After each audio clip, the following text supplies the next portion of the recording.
Concert from the Library of Congress in its 96th season has a robust offering. So I would like to invite all of you to join us and also to make some comments on our Facebook page. Hi, I'm Claudia Morales, one of the producers, and I'm here with my colleague Anne McLean. We are super excited to have violinist Jennifer Koh joining us to discuss her program, including her virtual performance that will premiere this Thursday, November 19th at 8 p.m. In addition to her concert, Jennifer will also offer us a digital residency. So please follow us. A violin prodigy making her symphony debut with the Chicago Symphony Orchestra at age 11. Jennifer Koh has somehow exceeded expectations that follow the title. As a champion of classical and new music, Koh bridges the divide between traditional performance practice and radical innovation with diverse projects, including her nonprofit Arco Collaborative. Welcome, Jennifer. We are delighted to have you join us this afternoon. Hi, thanks for having me. Um, Jennifer, going to the program that you have prepared for us, you have multiple pieces that were commissioned by young composers for this project that you have together alone. Can you talk a little bit about your project and what was your thinking behind the selection for this program? So for Alone Together, I remembered that first week of March that there was one day where every half an hour, every single concert canceled. And so, of course, my first reaction was that I was panicked because I'm a freelance performer, right? I'm a freelance artist. So I, of course, panicked the first day. And then I remembered I woke up on Saturday morning and I realized actually that I was incredibly lucky because I knew that most of my concerts were postponed and they weren't actually canceled. So there was another side, right? There would be an end point for me. But then I realized, oh, this is so much worse for the younger generation of freelancers, right? It might be their first premiere in an important venue that was canceled, or the first time they were commissioned by an orchestra, or the first performance of any piece that they might have had. And so the experience of working with other musicians, I think, is also kind of crucial for composers, kind of refining their craft. So I was immediately really worried about them. And I know that in my community of musicians, we really care about each other. I think people in the arts were not in it for the money. Because if we were in it for the money, we would definitely be in a different field. So I think there's so much kind of love and care in the community. And I knew, and I know that my friends, we care about each other and we take care of each other. And so I reached out to my colleagues. They were composers that I knew had salaried positions or else institutional support. And I asked them if they could recommend a young freelance composer for Arco Collaborative, my nonprofit, to commission. And of course, there were no live performances. So all of the premieres would be done in my living room, because at that point, I think the shelter-in-place order for New York City happened on Friday. And then I woke up on Saturday with this idea. And then on Sunday, I started raising money for it. And yeah, because usually I spend a lot of time kind of doing research for new composers. I think a lot of times for composers of color and also women composers, they aren't given the same space and the same opportunities.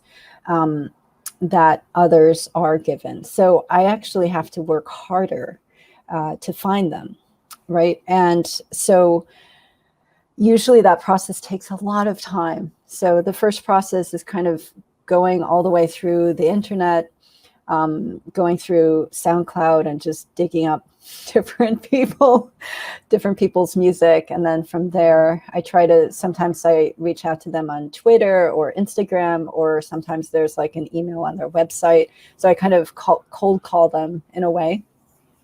And I ask them to send scores. After I see scores, I ask for usually to finally go to a live performance. And oftentimes I'll fly, or I used to before the pandemic. I would fly to different cities to hear a premiere of their work, because I want to hear and experience what their music feels like within a space. Because the kind of energy is different when it's a live performance than a recording. So, and then I'll ask to actually meet them in person to see if you can work together or not. So in other words, usually this process takes a really long time. So, I bet. But for Alone Together, I went with recommendations of my colleagues, which was how we were able to move so quickly. And then this was a micro commissioning project of 30 seconds. And so I also asked my friends with their tenured positions and institutional support that they donate their work in order to kind of, because they are more established within the field, so they could bring more attention to their mentee.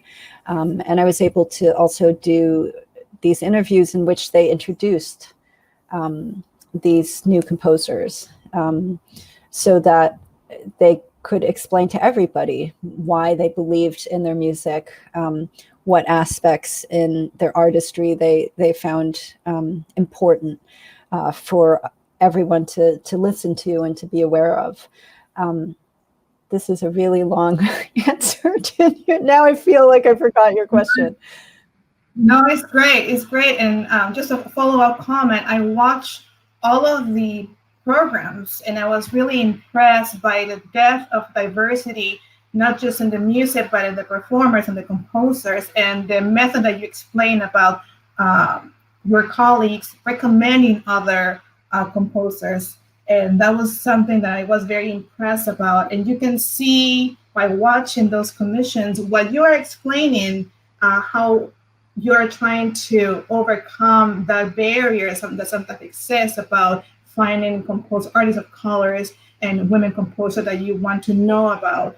And so that was very interesting. And the second part of my question was how do you decide on the pieces that you selected for this program that we are premiering in November?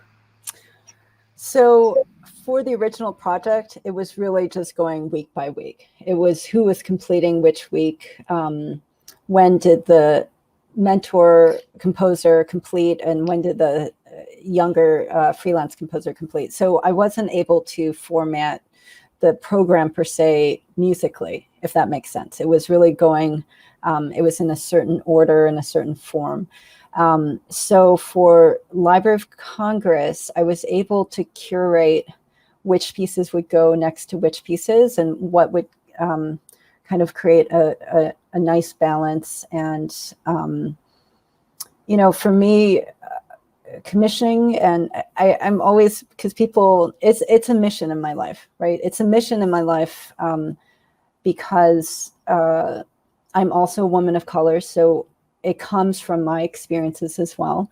But I believe it's vital and crucial and important to hear the stories of people that aren't like us. And I, as a woman of color, have done that all my life in terms of classical music. It's Bach, Mozart, Beethoven. They're all European men that were alive hundreds of years ago and are now dead. So it's not, I'm not familiar hopefully I will never be familiar with like no plumbing and things like that they had to experience. But but yeah, but I mean, in general, I just feel like other people's stories are more like I already know what's happening in my own head. I already know what I think. So it's way more interesting to me to hear what other people's experiences are. But then at the same time, you know, when I was growing up, both my parents were refugees in the Korean War. And my mother's family, she literally, they walked down the entire peninsula. She was from North Korea. They walked down the entire peninsula of Korea over the course of the war. And eventually the only area that wasn't completely invaded was this around the city of Busan, in the southeast corner of the Korean peninsula. So she ended up in a refugee camp there. But really, they lost everything, nothing. You know, she lost over the course of the war, she lost 3 years of education, right? Because you can't go to school when you're running away from machine guns. And so I think when she came here, she gave me everything that she didn't have. And that included music, right? But when I was growing up, there was nobody, I couldn't find anything that would tell me about her story. I would only have little snippets of it from her, right? So I had no place to kind of find guidance. So where I found it was actually Holocaust survivor literature and second generation Holocaust survivor literature, because of there's qualities of that kind of survivor, people that survive things like true hunger. I mean, if I'm like, oh my God, I'm starving, it's like total first world hunger. I'm like, that's not real hunger, right? So, you know, I see, and they still have those qualities. I still, you know, so I wanted to bring their stories forward too, because I wanted to know more about their experiences. Sometimes I think in a lot of ways it was too painful for them to talk about when I was really young, but I'd see the effects of those experiences. So I think I realized that it's really important to all people, to be able to come to a better understanding of the world, a better understanding of themselves, a better understanding of their parents, of their friends, their neighbors, family, through art, right? So I kind of understood this relationship to hunger through things like Holocaust literature. I kind of began to understand the kind of violence that my mother witnessed as a child through things like Holocaust literature.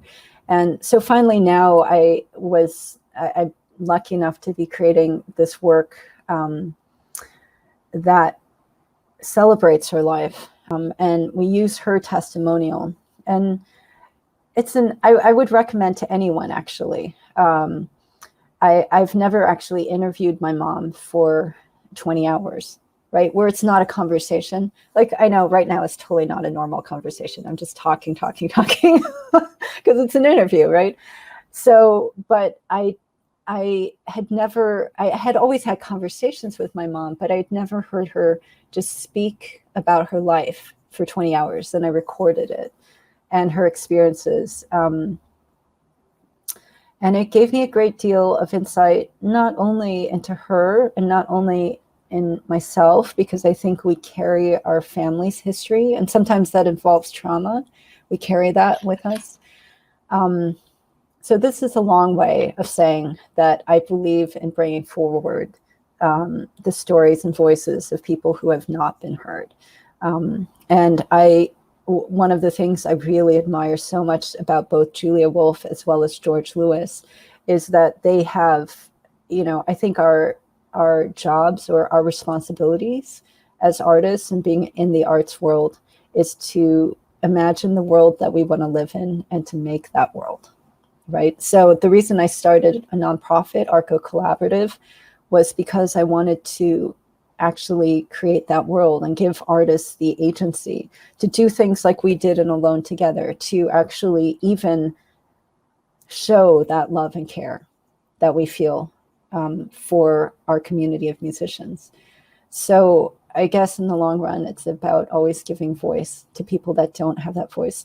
So I think everybody kind of, at least in my field, knows that this is an important mission in my life. And so I was proud of the fact that every single one of our composers were people of color, or female, both, or non-binary.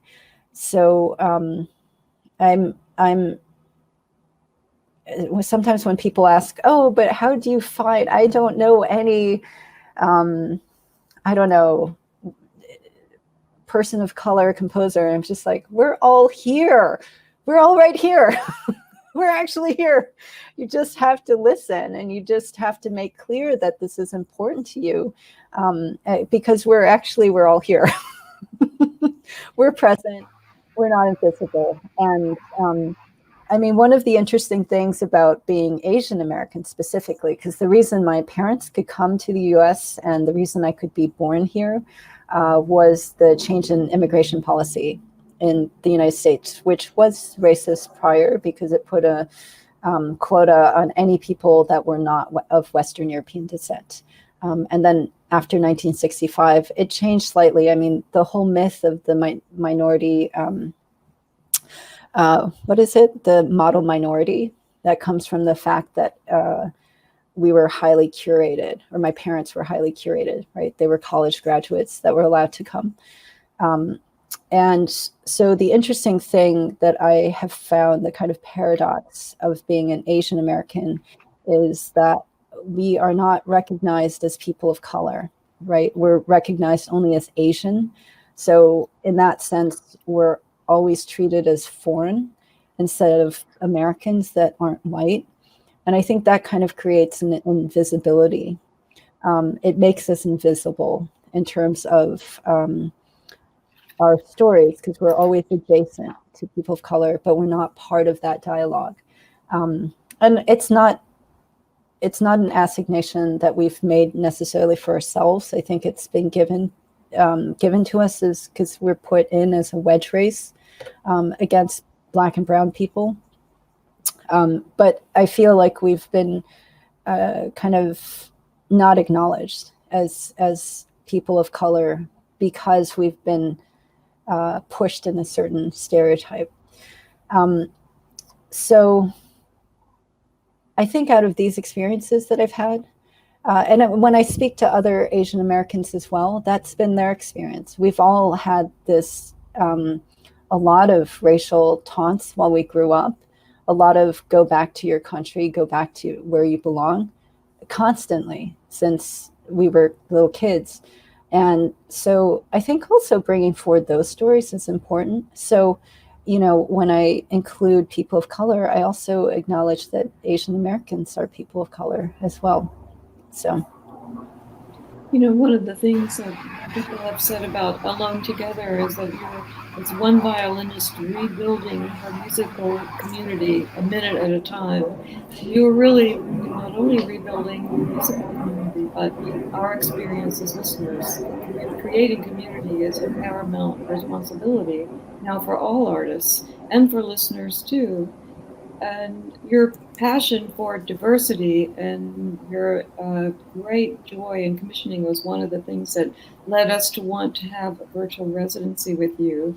And the range of composers, as Claudia was saying, is wonderful. It's dazzling. And this 10 person group is exciting to hear. And in that group, composers like Lester St. Louis and others are very much representative of what you're talking about. I was watching an interview with George Lewis mentioning Lester and saying that Lester's performance of a work at Darmstadt was a remarkable step forward for young African American composers to be represented at a new music conference, which had never really seen and supported this. And each one of the composers on your list is a remarkable person for us to encounter. And I wanted to ask you about the techniques and the expanding the horizon for the violin too. This is a wonderful vision of what violin playing is today. Yes, so I mean, I really did choose pieces that would also reflect this time period, because I feel like it's important to remember, right? These are painful days. This is painful times. At this point, over 200,000 of our fellow citizens have died from the pandemic, much less, the severe economic loss for a lot of our fellow citizens, and just not so many people, even in my neighborhood, have not worked for 7 months. But so I did want to, in the pieces that I chose for this program, I wanted it to be about memory, and to really remember and to hold on to the experience of this time. And I also wanted to show what America is, who we are as a country. So, for example, I'll use this just one example. Nina Shaker is, her piece is called Warm in My Veins, and she's Indian American. So when she speaks about her piece, the title Warm in My Veins, comes from a quote from, who is the nurse? Claire Barton. Is it Claire Barton? From the nurse who's American nurse, right? And from the West. So her quote comes from there. And yet a lot of the music has Hindustani kind of scaling systems. And in the end, what Warm in My Veins means to her, and what it meant to her, was having her familial experiences and lineage running warm in her veins, right? So you can see this kind of juxtaposition of who we are as Americans. We have reference as Westerners because we are born here and we are of the West, and yet we have a familial history that travels throughout our music. Another piece of note was Hover and Recede by Wang Lu. And it's basically ambulance sirens running. And it has a Doppler effect because that's what we were living through at that time. And Qasim Naqvi wrote Howl.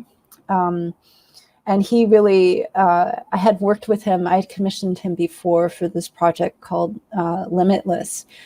But one of the reasons that first of all, the reason he wrote this piece, and it's entitled Howl, was that this was a musician who had inspired him. He'd never met him, to go into music, right? And he died of the coronavirus, I think, at the end of March, mid-March. And so it was written in memoriam to him. And he actually speaks about the fact that he decided to recommend another composer, because he's also freelance, actually.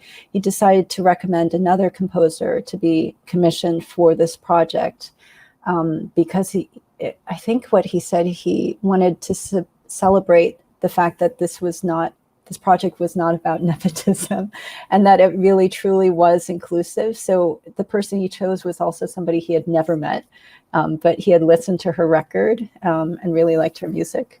And then somehow I tracked down her email. So it was really, so the pieces that are in this set is really special to me. Because it really tells me the story of who we are as Americans and what we were experiencing collectively, I think. There's a work called Quiet City by Inti Figgis-Vizueta, and that was about the first. So Hover and Recede by Wang Lu and Inti's piece were written very early. So I think I think Inti wanted to kind of capture the shock of quietness in New York City. And the only thing that runs that you hear in the beginning and the end, again, ambulance sirens, right? So it's really capturing this moment in time. And Anthony Chung's work, Springs Eternal, really captures the juxtaposition between what should be a time of life, which is spring, and time of birth. But instead, because of COVID, was in stark relief with what was happening. So I guess I'm all of the pieces have a great deal of meaning, right? With Lester's piece, Lester St. Louis, it's really about the kind of stoppage of being able to say what we need. Tonya Koh writes a piece that's all pizzicato. Lester uses all of this extended technique, which is back and forth with the bow, but not what as string players, he's a cellist, so he definitely knows what he's talking about and doing. So our definition kind of is a kind of uniform sound, right? With we always string players talk about having a beautiful sound, so that we're able to create long lines. But his piece is all about not having sound.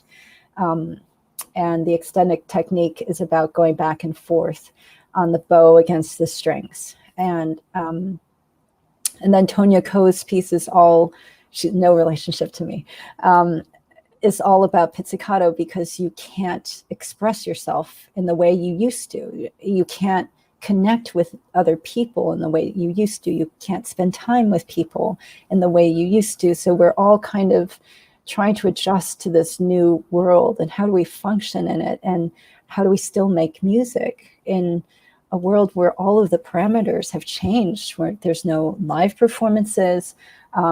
Being in groups is actually dangerous. Making music with other people is actually dangerous. So I think, long story short, every single work from Alone Together that's in this recital is not only expressing who we are as a global whole world, but also how we engage with this time. Oh my God, I'm talking so long. I'm so sorry. No, this is what we wanted to work with you as a virtual resident. This is why, because of your eloquence as a player and as an artist. I was thinking about a comment that I saw you made with in an interview where you say music is about communicating where you can't find the words. It's about spirituality, in a sense. And it's about the human soul you've mentioned. And this is what we're talking about in the context of the pandemic. So thank you. And Jennifer, and one comment, I think also this program really reflects your values about embracing who we are and not covering what it is, but embracing it. And I feel that in all aspects, that is goes along with your career, with Jennifer Koh, with the artist, that who you are, and as you mentioned before, the mission that you recognize within your profession, and that you are willing to take it to the extent. And I think I really respect that and really admire that in you. Thank you. Your work in our residency is very much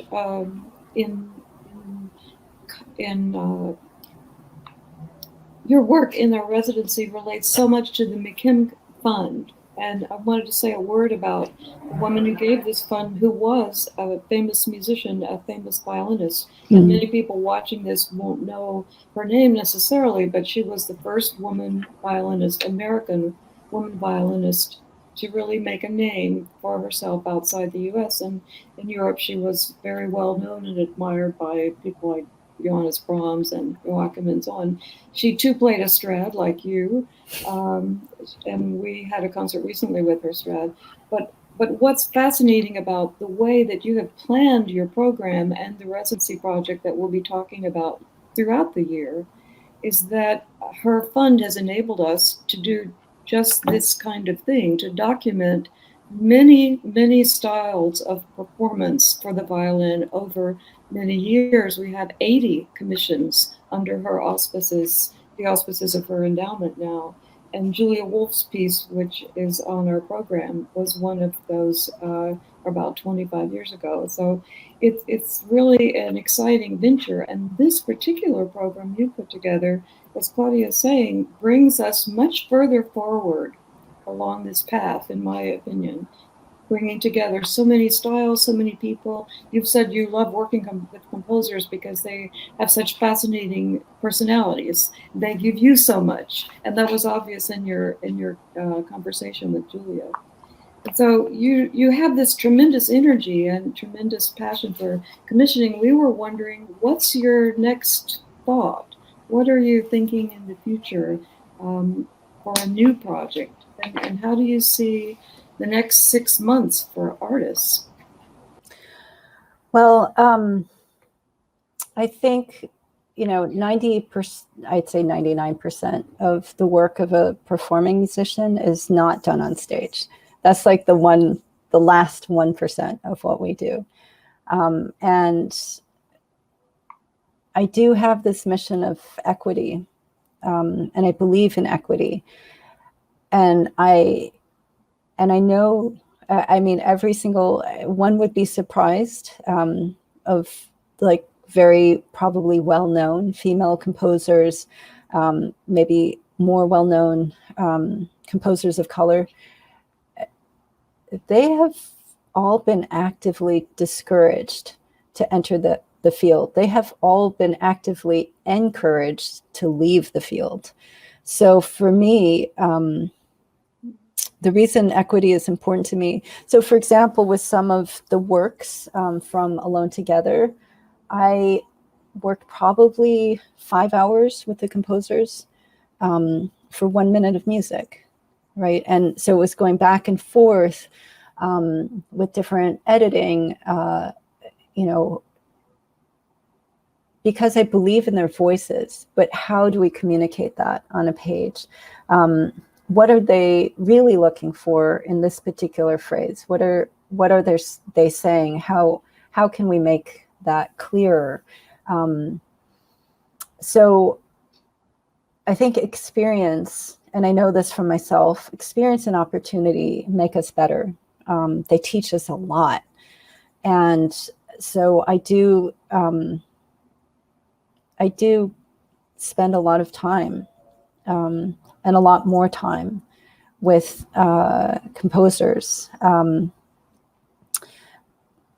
because it's important. They need that opportunity. They need that experience. And I'm dedicated to that mission in my life. And I'm really grateful to Library of Congress and to you, Anne, for thinking of this program or to do this virtual artist in residency, because it's really an opportunity, I hope, to bring forward a lot of the composers in this recital. Of course, not only George Lewis and Julie Wolfe, but also a lot of these composers from Alone Together, because I really do think, it was extraordinary in a time of contraction, right? Usually we'd be having this interview maybe on stage together, maybe in person with some other people in the room. So our lives are kind of contracting, right? But I think Julia mentioned it's extraordinary that we can do things like video conferencing, and because it's a way to expand our world. So I was so grateful to all of those composers because they really expanded my world when everything else was about contraction, right? So it's really been it meant a lot for me to be able to bring these composers and their works also to your audience at Library of Congress. And I know that they're really excited about it too. So I'm really happy. Grateful to you. Jennifer, before we wrap this conversation, I have a question for you. I saw one of your videos, which I found fascinating, that you talk about the artist, the performer, in behind the instrument.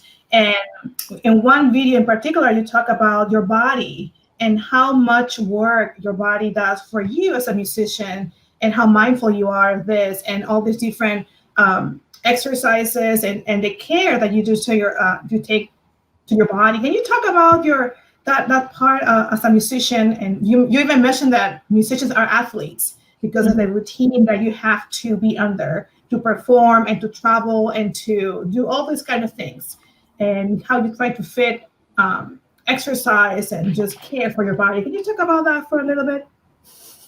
Well, right now it kind of, I love swimming, and of course I don't own a swimming pool. And so it's really a bummer right now because I can't go swimming. Also, I really like, I go to a public swimming pool in New York, and it's really nice because the community that goes swimming is so different. I probably would never have met them had we not all been swimmers in a pool. But anyhow, so I guess,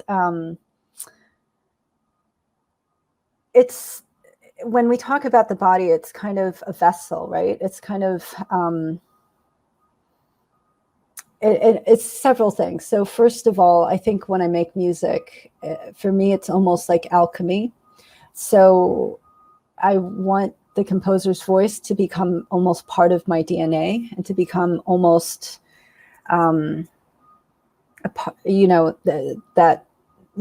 they become, it's a kind of alchemy in which they flow within me as a performer, right? So then if I continue to think about flow, what that means is that there also has to be a kind of physical flow, a physical freedom to be able to express and communicate what the meaning and the music, what the music asks for, I guess. So it takes a lot of care. I mean, I'm not swimming right now. I was a competitive swimmer when I was younger, and then I do yoga. But then when the swimming dropped out because all the pools closed, I started, and also because I was too terrified to go into a subway. So a friend of mine gave me a bike, and I started biking, but I've never really been a biker. I mean, I knew how to ride a bike kind of from before, and I was like, oh, this is so weird. Like, the weirdest muscles are popping up on my thighs. Like, parts of my body are growing that I'd never known existed before. Yes, but in terms of keeping in shape for playing, that doesn't involve like bicycling, but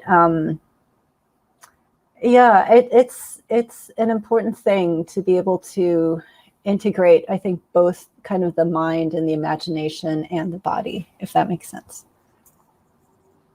Maybe that's too esoteric, but I tried. No, that's good. That's good. And Anne, before we wrap up, would you like to add any other questions? Or Jennifer, would you like to add anything? No, I think I'm just so excited to have this conversation, and it's so deeply poetic, the things that you've said. One fun thing, which we may or may not include in our video, is it true that I've been worrying a little bit how you relax, if you do relax, and obviously yoga is one thing, but is it true that you're a serious baker? Oh, I stress bake a lot. Claudia is too. Oh, wow. Excellent. I'm not so much a breads person. I'm much more a cakes and cookies and quick breads, like zucchini bread and carrot cake and banana bread, and definitely a lot of cookies and cakes, actually. What about you? Are you a bread baker or a sweets baker? Everything. It depends on the mood. And I have two little ones. So we do a lot of stuff in the kitchen. And during this quarantine, I learned how to do bread. I have my sourdough now, and we name it. We call it doughy. So we have little doughy in the kitchen now. and we do breads every now and then, and cookies, and I like to try different things in the kitchen too. So kitchen is one of my tools to relax and to share love and joy. It's interesting. So Nina Young, I'm playing her piece. There must have been signs surely in this program, and we actually live in the same building. So, and we're 5 floors apart. So actually, in the manuscript, it actually says in solidarity, 5 floors apart, and so. I stress bake, right? And it was really stressful when the shelter in place first happened, and like the numbers in New York were just, it was, I've never experienced anything like that, where like there were just, I remember there was like a 3-day period where there was not a millisecond without multiple ambulance sirens running. I mean, just the amount of the kind of horror and the kind of tragedy, and then also fear, by extension fear, right? So even Nina and I did not physically see each other for 6.5 weeks, because at that time you couldn't even get masks, you couldn't get any kind of PPE equipment, and just, it was awful. So many people were dying. I mean, I remembered, you know, the state was relieved when we finally got to like 250 deaths a day, because that had gone down. I mean, that was, it was a terrible time. But I stress baked a lot. And so I was basically making a cake every single day. And I would give like half of the cake to Nina. And at a certain point, she was like, Jenny, I cannot eat all of this. I was like, what are you talking about? I've been like eating a cake every single day. She's like, why aren't you weighing like 500 pounds? I was like, no, well, I've definitely gained weight, but you know, it's really comforting. So I was probably baking a lot too much, really too much. But it's also nice because you can share it with people, right? That's true. You can share the love.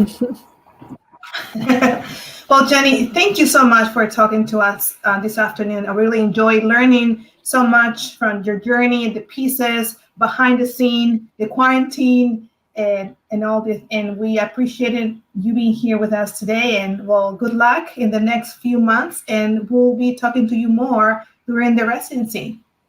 Thank you so much. I'm so excited about doing this residency. Thank you for this interview and this opportunity. And I know all the composers are so excited that they can be part of the Library of Congress. So thank you.